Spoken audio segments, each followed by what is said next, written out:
Hey guys, drdecks here, and we are back from our little break between Christmas and New Year's. Thank you for watching, and if you like what you see, don't forget to click that subscribe button and hit the bell icon to be notified when we're putting out new content. So I had an epiphany during our break, and it had to do with how I was going to frame this deck. So what I decided to do is, because of the complexity of how we're going to lay the boards and all the curves and circles and things we're doing, we're going to frame this deck on a 45-degree angle to the house, which is not very orthodox. It's not done a lot this way, but I'm going to frame it 12 inches on center so that we can run our deck boards any direction we want. Basically, we can put it at a 90 or 90 to the house, or parallel or perpendicular to the house, or whatever we want, so that it makes sense when we go to put the boards in, because we have a directional change inside the deck, and it's also on a curve. So that probably isn't clear on how that works, but you'll see as we build this deck what I'm getting at. So basically what I have is the deck 12 inches on center, and we're framing it at a 45 because the deck boards on this section of the deck here are running this way, and then the deck boards on this section of the deck are going to run this way.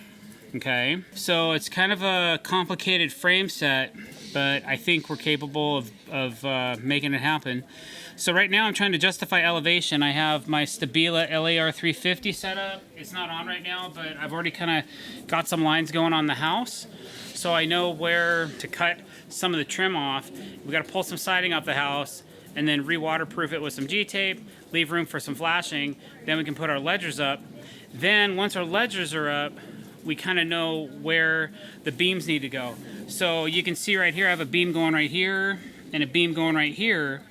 So I can justify, and even this beam here, I can justify all those elevations if I want to by setting a ledger board on the house around here and around this corner. So that's what I'm going to do to start. The guys have been unloading the truck. We have a bunch of treated lumber, a bunch of framing materials that had to be unloaded, so they're just getting that together. And then we'll start setting some footings. The ground is so incredibly hard here. We had issues when we were digging our footings for the patio cover, and I was going to use helical piles, but I had to abandon that idea because the piles just aren't driving into this hard ground. It's really rocky. So what we're going to do is, because now I know how hard the ground is and how rocky it is, we're using precast footing blocks instead of using hand digging and pouring concrete or trying to use helical piles, because I know that this is never going to settle.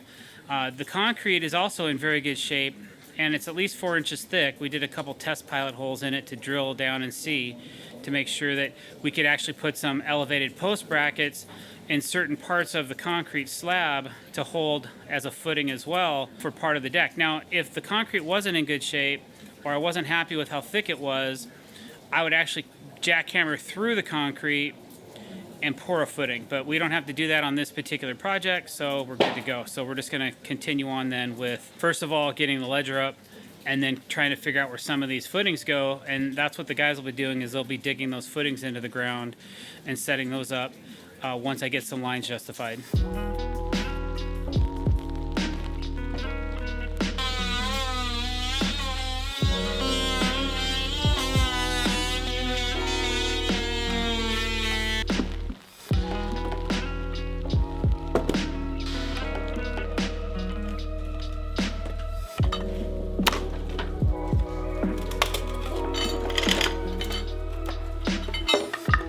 It's really raining right now.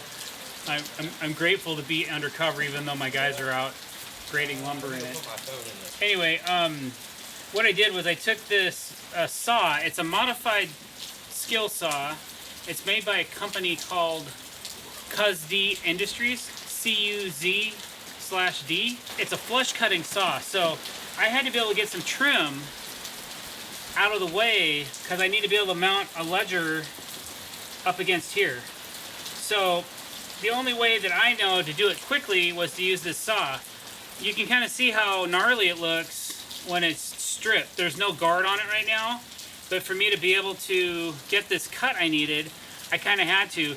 But I was getting so many sparks, I was trying to save my blade a little bit. I raised it up, but I raised it up a little too much, and I have to recut this section over here and get it flush as well. So that's what I'm going to do right now, so you guys can get the idea, because we shot a video for Instagram, but YouTube didn't catch it. So I'm going to flip the saw back over. It's probably going to spark quite a bit, because I'm going to get the saw a little bit closer to the concrete. So I know that I'm going to be trashing my blade a little, unfortunately. But like I said before, how else are you going to cut this unless you use either a Sawzall, oscillating tool, which would take hours, or something of that nature. And a Sawzall would just be a gnarly mess. And I'm not trying to cut all the way through the floor. I just want to cut this piece of trim out of the way, which is what I've successfully done with this saw. I just want to make sure that I get this down enough to where I can get the maximum amount of thickness installed under this ledger. Because it's not going to be real thick right here. We're going to have to notch some joists and things like that. So with all that being said, here we go. And prepare for some fireworks. There is a guard on one side of this. So you can use this lever to pull back, and it exposes the blade on both sides. That's kind of what I need to do right now, is kind of get this thing flush.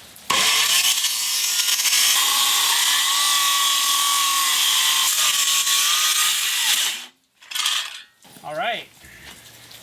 So now, oh, cut through another nail. Great. Now I've got a much lower area, more equal area. I just had to get rid of some extra material there. And now I can waterproof this with some G-tape, and then I'll be able to stick my ledger right to it, and then I'll flash it later. So just a cool tool that you may not use every day. Might be worth looking into if you need to do that style of cutting repetitively, or you know, every so often. So works good for that. All right.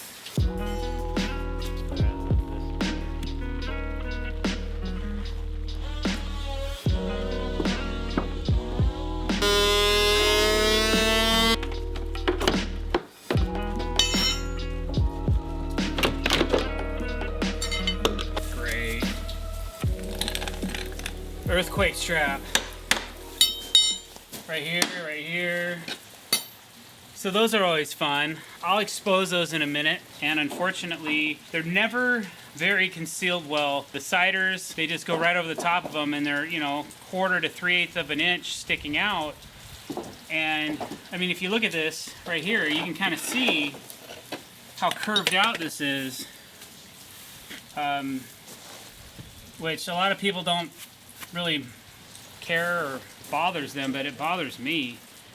It's just something I constantly am dealing with when you're trying to do quality work and you stumble upon these things. You just got to work around them. So I'm going to notch the back side of my ledger board so that it sits tight up against the house, and then I'll get around these chunks of metal.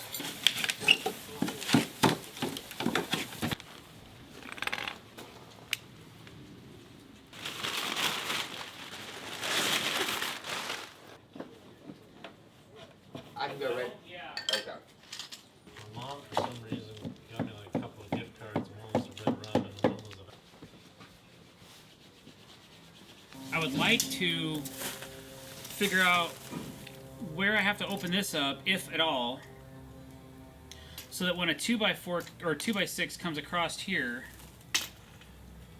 I can chisel away enough of this post so I can continue the board all the way through, all the way out to that that post out there.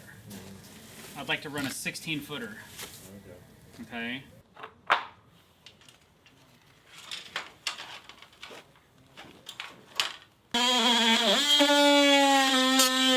Alright guys, thanks for watching. That's all we have time for today. As you can see, prep work, as always, takes a lot of time when you're first starting a project, but it's very vital to having a successful build. So thanks for watching. If you learned a little something today, don't forget to click that subscribe button and hit the bell icon to be notified when we are putting out fresh content, which is usually 5 days a week. Thank you for watching. Have a great day.